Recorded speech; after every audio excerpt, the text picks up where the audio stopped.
Hey guys, I'm Richard Fitzgerald. This is Dubai Works, where we interview the business leaders making a difference in this great city. That business with scalability was very interesting to me. I like building something that has legacy.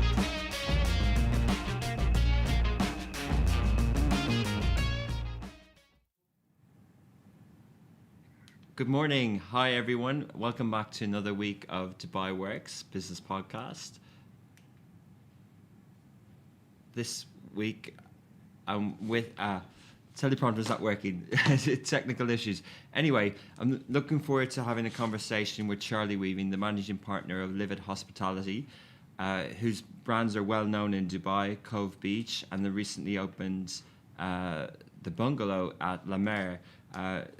We're going to be talking about the impact of COVID-19 on the F&B industry in general, LIVIT Hospitality's purpose, how it was set up as a F&B group in Dubai, and also talking about the summer months and how people are adapting to outdoor venues and the trends that we'll see in the industry. Good morning, Charlie. Good morning. How are you doing? Very good, thank you. You're working from home somewhere, I assume. I am today. I did manage to get the office open, but we have a hospital on the top floor of our building, and I think there was some movement this week with centralising some patients and things like that. So I just wanted to. I closed it again for this week. We'll get it open on Sunday. I just wanted to make sure that everything was okay for the team. Okay, so just describe to people LIVIT Hospitality, how many kind of staff you have on an operation level, and how you've adapted to COVID-19. Okay, so we opened LIVIT Hospitality here in Dubai just 1 year ago. It's pretty new. I've been based here for 15 years myself in the industry, born and raised in the industry. I opened it with some great friends, Mr. Munim Zawawi and Mr. Adil Ghazawi. Sounds similar, but not related. They were the owners and founders of Cove Beach. And the idea behind LIVIT Hospitality Management was to grow the brand Cove Beach into different locations, and a hotel resort model of Cove Beach as well. And also work alongside other partners that we have here in the region with creating homegrown content here, because I wave the flag for Dubai as being the highest standard in the world when it comes to F&B and hospitality. And I think the time has gone when we have to import international brands.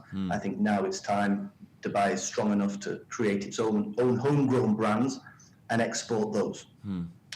So they're the two focuses really: homegrown brands, exporting them, and growing the Cove Beach brand as well, which we've done very successfully in a very short period of time.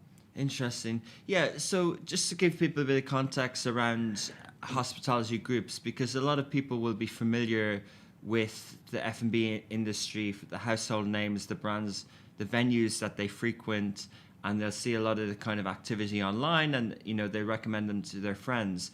But generally, usually the venues are associated with a group, with a hospitality group. Is that the case in every market? How do you kind of set up and establish a hospitality group, and what does the group do? Does it own the? I could ask a few more questions, but just in general, in terms of the hospitality group setup, structurally, what is that? So, I mean, there is obviously individual players in the market who own and operate their own venues. What we do is more fully comprehensive management. So, generally, I mean, we have different segments within our business model, but just talking about the first segment at the moment is mainly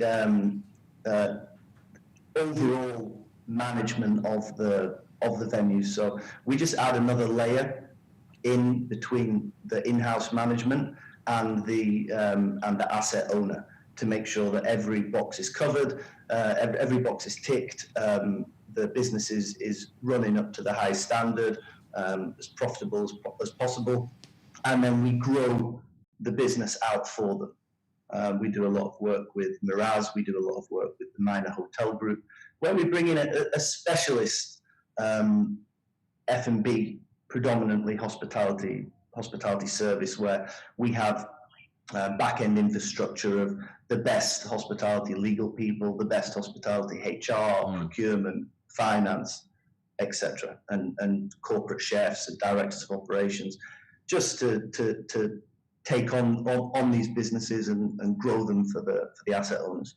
Interesting. Yeah, that's what I was kind of getting at. In terms of, someone might run and manage their own restaurant. They might be a chef. They might be very good at that, but there's that kind of layer that goes on behind the scenes in terms of the business operations that say LIVIT Hospitality will be involved in as well as owning your own. And you mentioned a couple of the kind of areas that you can support in. Kind of jumping ahead a little bit, but does that uniquely position you now to be a little bit more agile than, say, the venue that has had to lock their door in terms of digital and adapting to the current situation? Yeah, I mean, I'd like to think that we're at the top of our game. We're constantly adapting our strategy. We've made a few moves to make sure that everything is under control. We're constantly communicate. Communication for me has been the key within this pandemic. Communicating with the teams to make sure that they understand that, listen, we're here, we're going through it with you, we're still going to be supporting you, and we're going to get out of this stronger together at the end. Communicating with suppliers across the board to say, listen, we're all in this together. We're going to take care of you. We're going to keep working with you. And yeah, I mean, it's been hard, but things are relaxing a little bit now, getting back to whether it'll ever be absolutely normal again. I think it might get quite close to normal. But we're looking forward. We're feeling positive, and we're never bend down without picking something up. It's been a bloodbath for everyone. We're looking forward very much towards the September time. That's when we're gearing up. We've got a couple of we've got Cove Beach Abu Dhabi opening up in September in Makers District with Imcan. We've got a very exciting new project going into the Avani Hotel in Ibn Battuta. Another project coming into Dubai as well, which isn't signed yet, so I can't really say much about that. We do have a project in Ibiza as well, STK Ibiza, which we're going to be getting open on the 9th of July. So Europe's going a little bit quicker than what we're doing here. And then we're going into the new year, and we're looking at 2021 as being a very, very exciting year. In these times, opportunities do arise.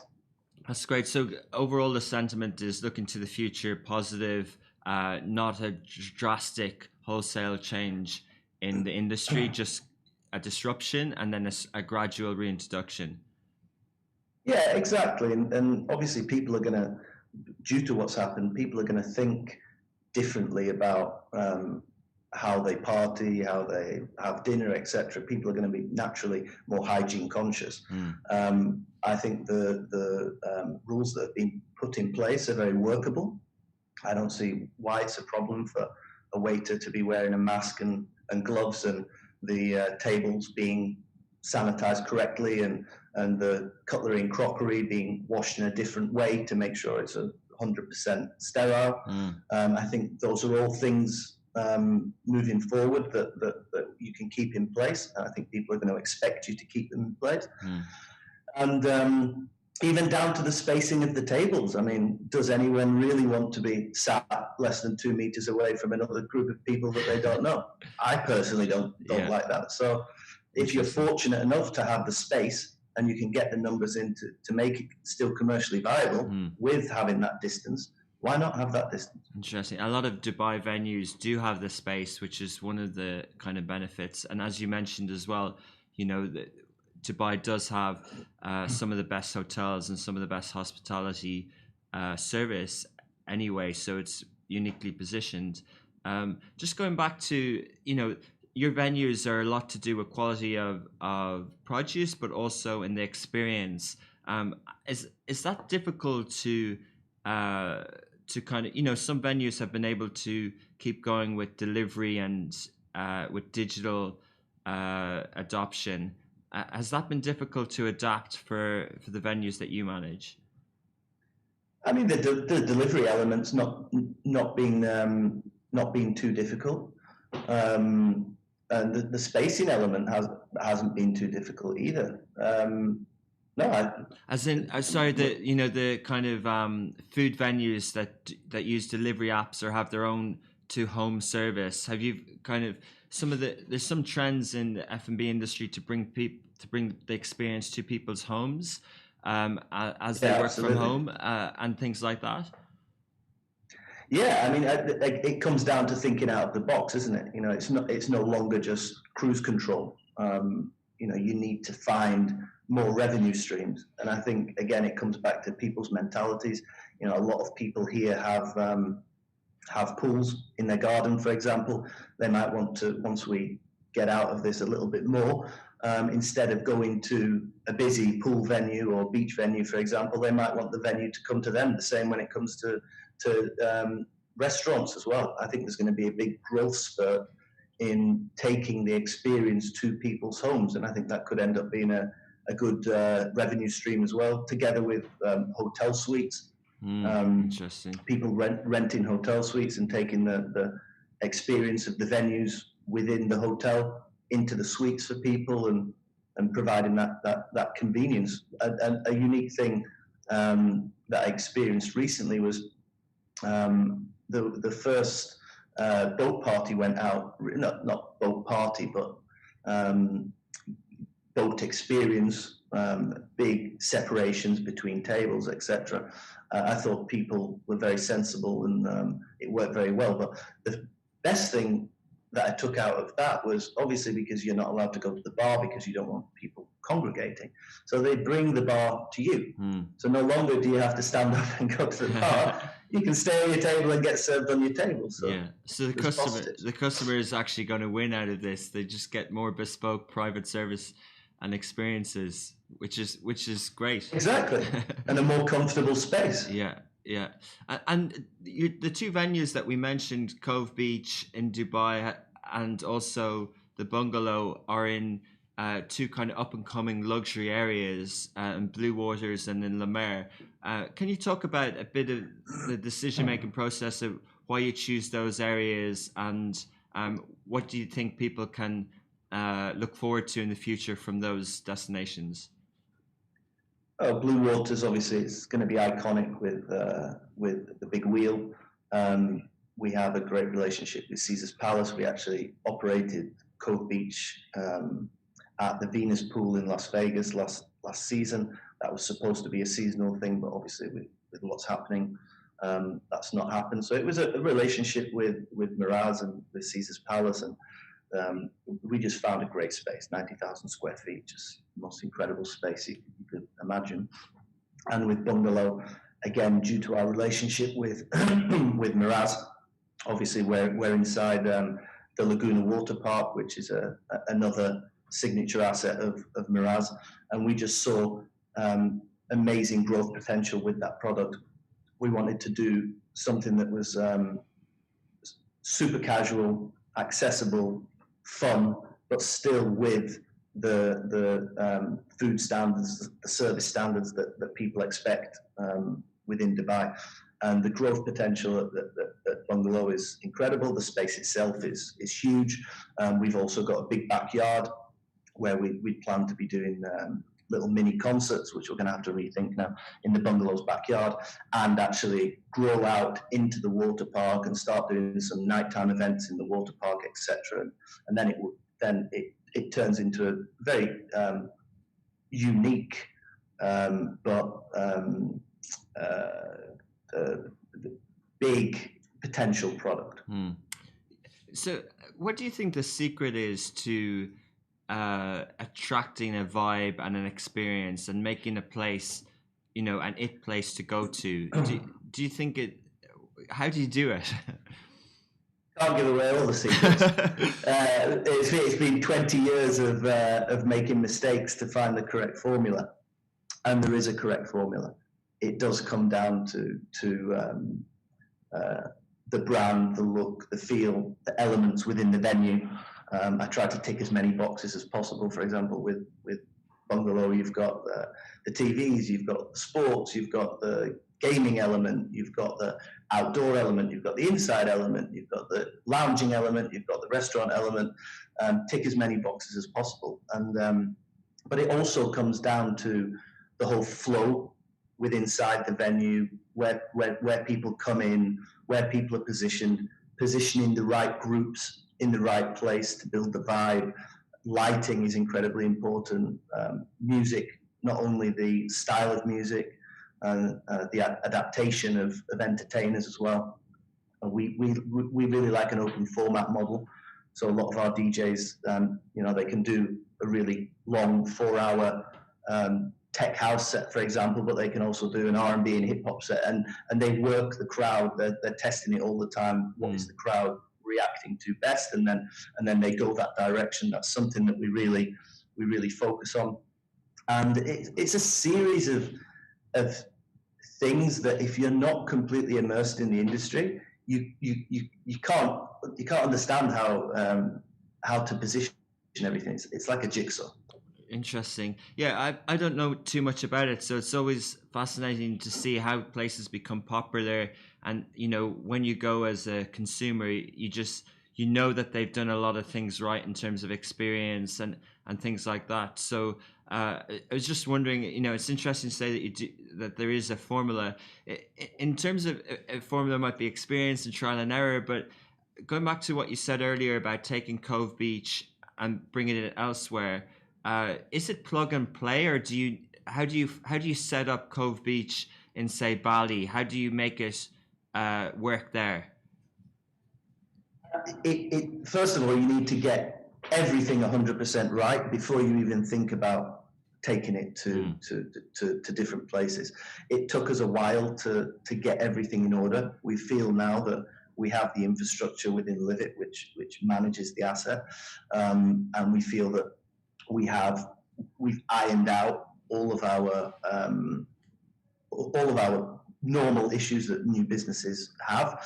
And then it's about the model that I like to use is 50, 25, 25. So you have 50% the original product, look, feel, you highlight which elements are essential to the business, whether it's the zoning side, it must have a lounge, it must have a certain amount of swimming pools, it must have a 2.0 restaurant, it must have a beach, it must have the artwork element, etc. Then we look at, so rolling out, you've got 50% the original model with the elements that are absolutely essential, 25% the region that you're going into. And I say that, for example, okay, in Dubai, our restaurant, we might be serving great sushi and using a certain type of fish. In Africa, when we roll it out to Africa, for example, that fish just isn't, it could be available, but not up to the highest standard. But there could be the most amazing fish that you can work with that's regional. So you're adapting 25% of the region. That might also be an element with the music, for example. And then you're taking into consideration another 25% of the wishes of the asset owner. What is his vision? What is his overall expectations, and what is his overall end goal with the product? Interesting. But to go back to your question, we've got it to a stage now where it is pretty much plug and play. That's great. Yeah, because we see, as you mentioned before, brands that come here, and it does feel as if they've spent a long time. Say Nikki Beach, for example, I don't know exactly, but maybe it's going 10, 20 years. It's in many other countries. And then it comes here and you think that they've trial and tested for a while. And you wonder maybe that experience might work. I think I remember reading about a burger chain in the US, Five Guys, which is synonymous around the world, but they only had one venue after 17 years. So they had the same venue for 17 years before they even thought they were ready. So how have you got to that point so quickly with Cove Beach? Is it something that you knew from day one that you kind of hit on something that's a mixture of all those things and that is a strong brand? We invested in our infrastructure to make sure that we had the absolute best corporate chef, the best director of operations, the best marketing team, the best PR team, etc. And we didn't wait 17 years like Five Guys, especially when it's so simple. But respect to them, they've done very well.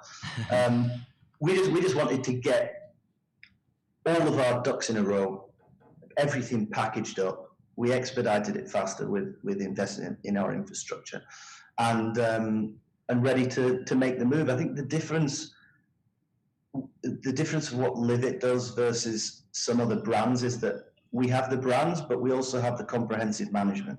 So we won't just license a brand.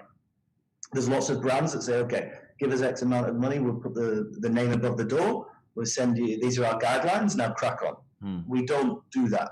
We are the brand and the operator. Okay. If we're the operator, we can make sure that it's constantly up to the standard of the brand. And I think we have enough common sense and experience between us to be able to adapt it to whatever territory we're in. That, okay, if it needs a little tweak, then we give it that little tweak. Is there excuse my ignorance, but is there a specific trend or a term for the type of venues that you operate with music and entertainment and food and beach and things like that? Is that a specific niche? I mean, we prefer the word lifestyle. Yeah. And we operate across all segments of the sector. So we do 3-star products all the way up to 7-star products. It depends on what the opportunity is in hand. We don't pigeonhole ourselves. We believe there's opportunities and there's money to be made across the board. And talking about the money side of it, the F&B industry is, known to have kind of lowish margins, but scale and things like that. Say maybe, and correct me if I'm wrong, but 5 to 10% operating margin might be a standard. How do you work with that? Is that possible to achieve with high overheads and setup fees? Do you have to treat it like an initial upfront? So, almost like a tech company where you have to invest a lot up front before you can see a return? Or how do you look at it? There's various different ways of skinning a cat. There's lots of people that prefer to do, lots of landlords now that prefer to do a JV model where you bring the brand and you bring the management and you do a percentage split. We would never do anything that had an EBITDA less than 25%. I think that's average for the sector. That becomes difficult with high-end products with high-end rents. The business is an incredible business. It's a very, very difficult business to get right. There's a lot of horror stories of people with a lot of money who want to get into the business because it's been their dream to have a restaurant or a club or a beach club or whatever, and it can go either way. It can be the worst business in the world because it does have a habit of eating money to keep those standards if you're not on the ball. But when you hit the sweet spot, it's the best business in the world. Interesting. Because it's a lifestyle as well. Yeah. I want to talk about this region a little bit more, but just going back to that, and I read your profile on the LIVIT website, and you have a wealth of experience, as you said, but you know the UK market very well from hotel, from nightlife and entertainment. How do you think that differs to here?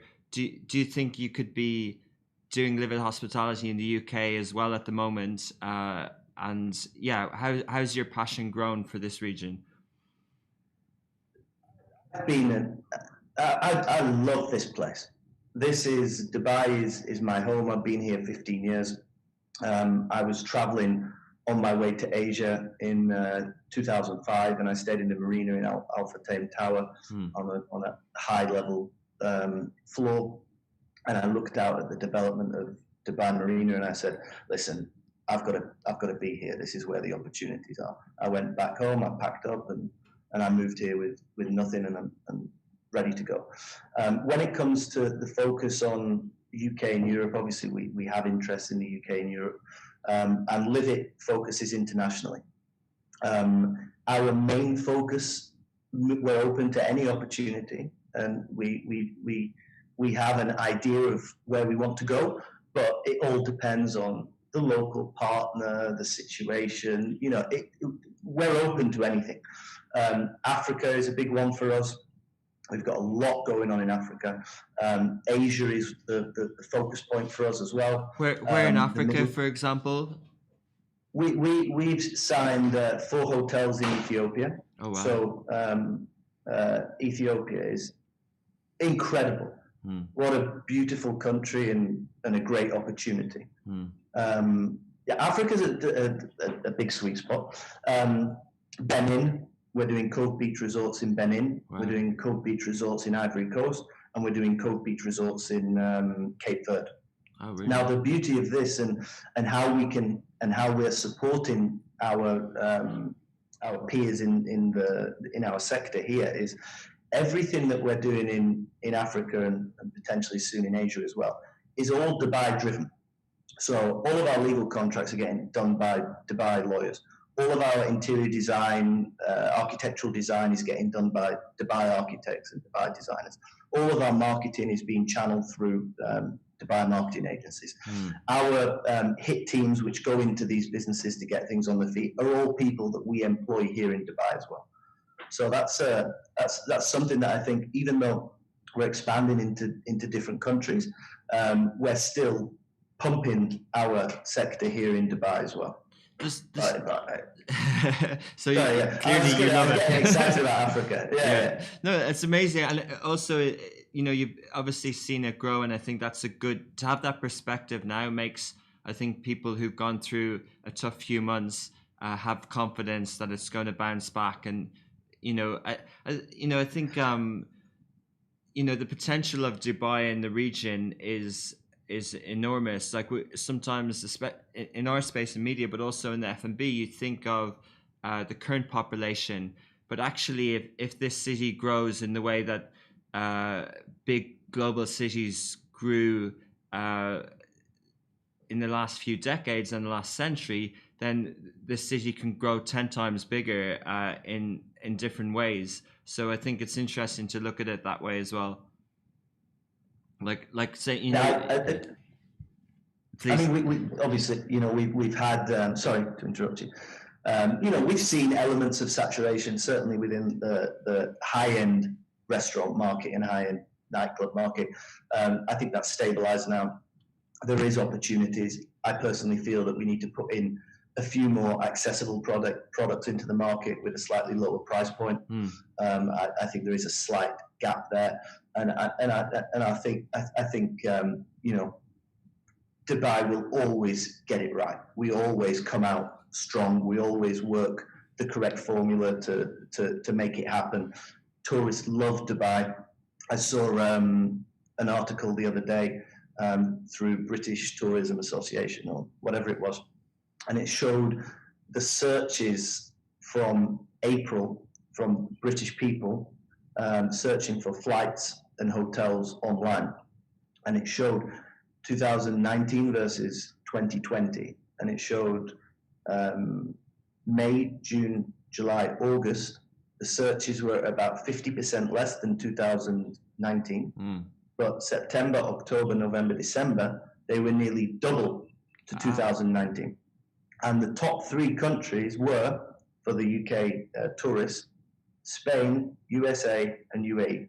That's amazing. That's really interesting. So that's positive. Yeah, on many levels, that's interesting, especially, you know, because you hear the trends that people are afraid to travel. So it's really good insight and statistic there. And also they say that the currency out of the UK at the moment isn't favorable to the UAE, but it's actually, it shows the kind of pulling power, I guess. Yeah, I mean, it's. I think people were scared of traveling throughout the summer, obviously because of what's going on. But I think people are gearing up now and changing their trends to this last quarter. I think this last quarter here in Dubai is going to be incredible, especially with the British tourists. You know, the government in the UK have done an excellent job as well. supporting businesses, and obviously furloughing with staff and things like that. So my theory is that UK is going to come out of this stronger as well, because the guys are there, they've been trapped at home, they've been getting 80% of their salary, but they've probably only been spending half of what they would normally spend because they haven't been able to go out. And I think once those restrictions are lifted in both areas, I think they're going to come flooding in. Yeah. And obviously they're not the predominant tourists for the UAE, but I think they play a big part of tourism for the UAE, and obviously they're a party crowd, aren't they? Yeah, exactly. Yeah. They like going out and eating and drinking, etc. Yeah, exactly. And of course, people have been going to different Emirates, and that have different rules as well. But again, obviously your venues will have a lot of guidelines in place, and then people, might behave a bit differently. But in general, the service and the experience will still be there. Absolutely.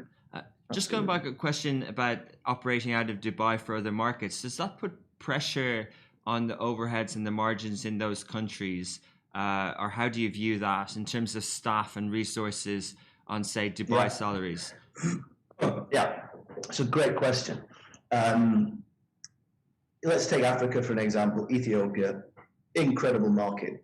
The capital of the headquarters for the United Nations, headquarters for African nations, more embassies than any other city in the world. It's a very, very, Addis Ababa is a very, very diplomatic city. There's plenty of asset owners there that understand that there's not enough hotel rooms. There's not enough F&B offering. There's a very high population of people with disposable income that need better experiences there. And we're only 3 hours away from Ethiopia here in Dubai, 1 hour time difference, I believe, from Addis Ababa. And our partners in those territories are actually not only from a service perspective, but from a product perspective as well. They're buying glass for their buildings from Dubai. They're buying cement from Dubai for their buildings. They're even buying vehicles from Dubai and exporting them over to Ethiopia. Obviously, there's a big difference in payroll, etc. But the revenue generated from these hotel projects, especially in Addis Ababa, are not far off the same revenue that you would be generating here in Dubai. Wow. So if you've got a base team which are local, and then you're injecting the talent from Dubai, which is obviously a lot higher payroll, it still keeps your overall payroll 10% less than any other country in the world, because the base team is very, very low price-wise, and the income and the profitability is very high. A hotel room in Addis Ababa is 200 to 300 euros a night, dollars a night, if you can get one. Wow. Going out and dining, I mean, you're very, very limited. It's like Dubai 15 years ago. The nice restaurants are only in the higher end hotels, but they're hotel operated restaurants. They're not specialist lifestyle hospitality operated restaurants. The opportunity there is insane. The price point is similar to Dubai, and when you look at it on paper, you think, wow, okay, that's a bit shocking. How can the partners agree to that? But when you actually look at your operating budget, it all works, and a lot of the partners are saying, listen, we're bringing you guys in because we need that international standard, we need that international support, we need those international brands. And if we're not doing this half-hearted, we're wealthy people. There's a lot of money in Africa, and they want to do it properly. It's actually interesting to hear that kind of hub and spoke model, and to focus on Dubai, because a lot of companies, maybe not as much in the F&B sector, but in the services sector, might have call centers in other cheaper markets, or might outsource different things. And I think even in the media sector, we might look at other countries in the region, and by doing what you're doing and by learning from that, people can not just see as Dubai as, the most expensive place to have staff, but there's, a more maturity that it's not just, say, in the past where it's mercenaries and it's seen as a small stint, but you can actually have a regional or a global, in your case, headquarters here with everything done from here, and then in that kind of partnership local model as well.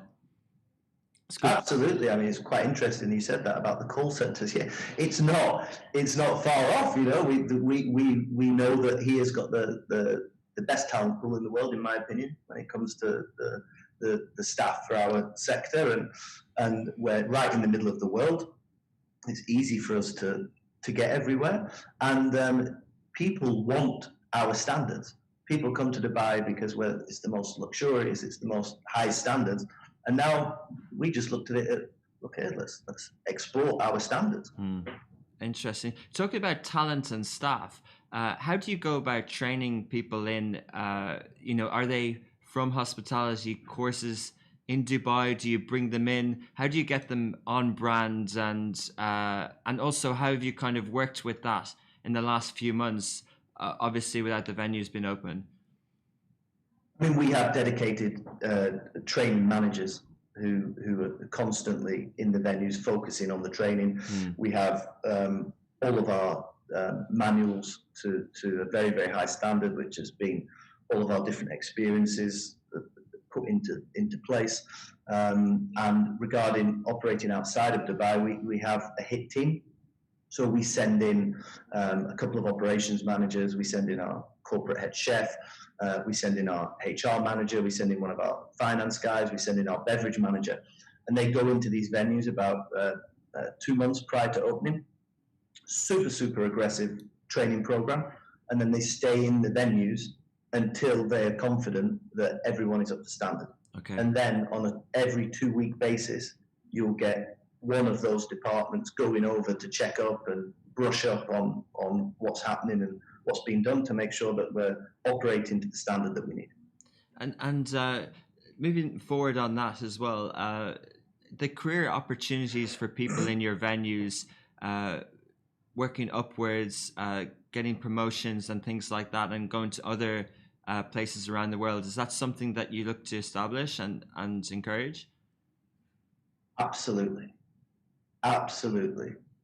Everyone that's in our corporate office now has grown through the ranks, whether it's in our venues, whether it's in partners' venues, whether it's in my own personal venues, whether it's I've worked with them 10 years ago, 15 years ago in the past. We love to grow. We love to see people coming through the ranks.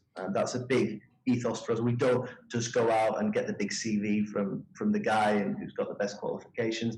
We want people to have come through our ranks and be rewarded for the hard work and commitment that they've given to us or me or my partners over the years. Given your location here, I'm sure you've looked at Saudi Arabia. What are your views on that market? Have you anything in the pipeline there?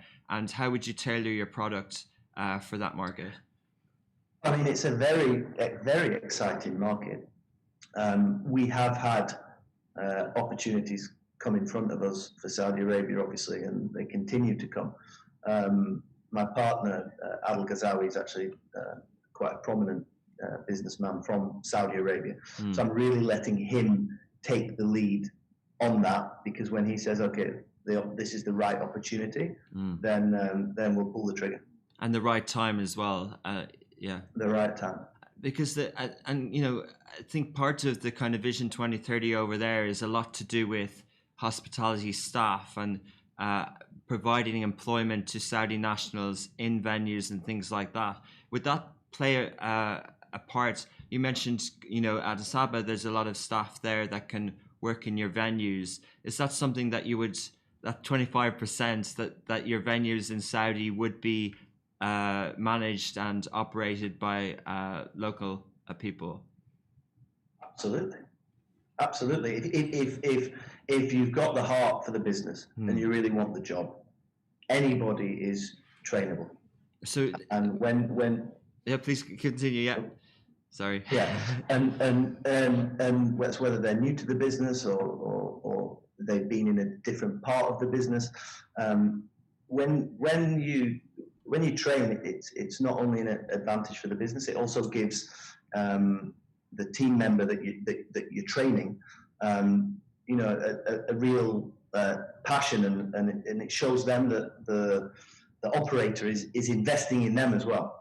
If you've got people on 2-week payroll, that you're paying the payroll prior to opening, people are thinking, wow, these guys are paying me, they're not even open, they're paying to invest their time and energy into me. And that gives you a lot of loyalty moving forward as well. People are less likely just to, when things get a bit tough, and it's been a 15-hour shift and it's hot and it's outside, they're less likely to throw in the towel. Just going back to Saudi, how do you view that market? Would you do something on the coast in Jeddah or in Daman? Would you do something in Riyadh, or would you wait for, say, the Red Sea development to come up, or do you look at them all as opportunities? I was just about to say that. I don't pigeonhole anything. Obviously, I take note of what's going on and what potential opportunities and what could be the ideal opportunity. But it all comes down to what is that specific opportunity? Who is the local partner? What do they bring to the table? What is the bigger plan? And so, yeah. So, you assess everything individually. Okay. I want to ask a little bit about the future and digital trends, but just at the moment, there'll be a lot of venues who are closed and in Dubai. What would your advice be to some of them who, mightn't see better times ahead, might be thinking of closing? Do you think that there's a time to fight and a time to give up on a project? And what's your kind of experience on that? Yeah, it's another great question. I would say to them, hang on tight as long as you can. Keep communicating and being transparent with everyone. Don't hide.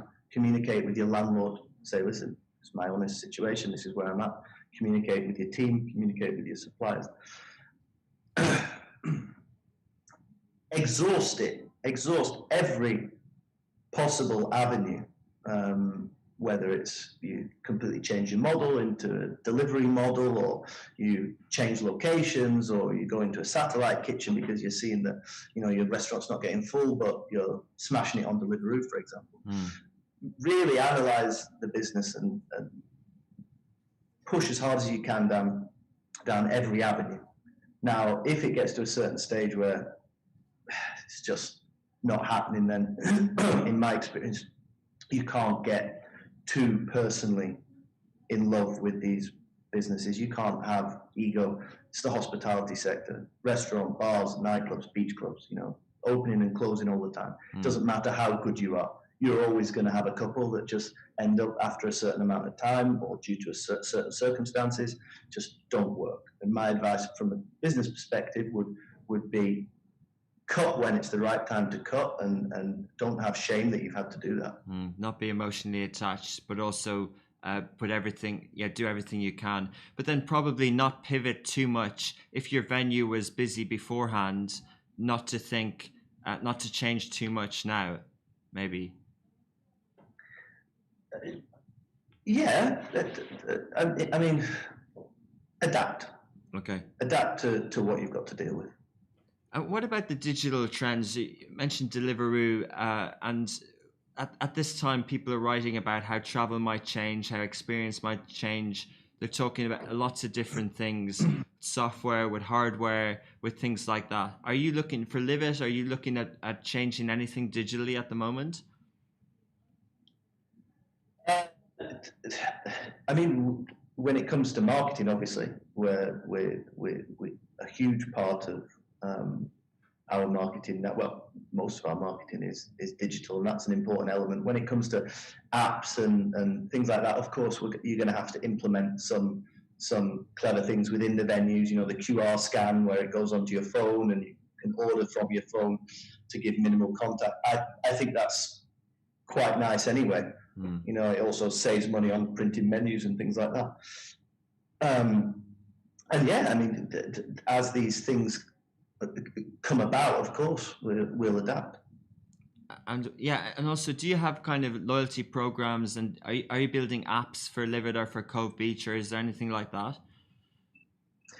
We are looking at. We've got a lot of different things going on, where we're looking at turning our websites into e-commerce platforms, working with strategic partners, art galleries, fashion labels, things like that, where we can, we've got that lifestyle element on the app, and we can channel some good people to them, and we get exposure from them, etc. We're looking at a lot of digital things. We have a good membership program at Cove Beach, and I'm sure towards the end of the year we'll be looking more seriously into the loyalty program side of things as well. Interesting. Well, I think we'll leave it there. Thanks very much for your time today. It's great to hear the Thank background you. and the faces behind these well-known brands. Can people go to Cove Beach now and the bungalow, or what's your kind of opening roadmap for the summer? Beach is open. We're following the guidelines, safety guidelines in place, but we're open daily from 10 a.m. till 10 p.m., 11 p.m., whenever the curfew is, which day you go. Bungalow is closed at the moment till September, just because it doesn't have a beach or a pool facility, so it's just very, very hot there. So we're gearing up to open Bungalow in September, and looking forward to welcoming you. Interesting. Amazing. Thanks a lot, Charlie. Good to speak to you this morning. Thank you very much. Safe. Thanks a lot. Bye-bye. Bye-bye. You too. Hey guys, I'm Richard Fitzgerald. This is Dubai Works, where we interview the business leaders making a difference in this great city. That business with scalability was very interesting to me. I like building something that has legacy.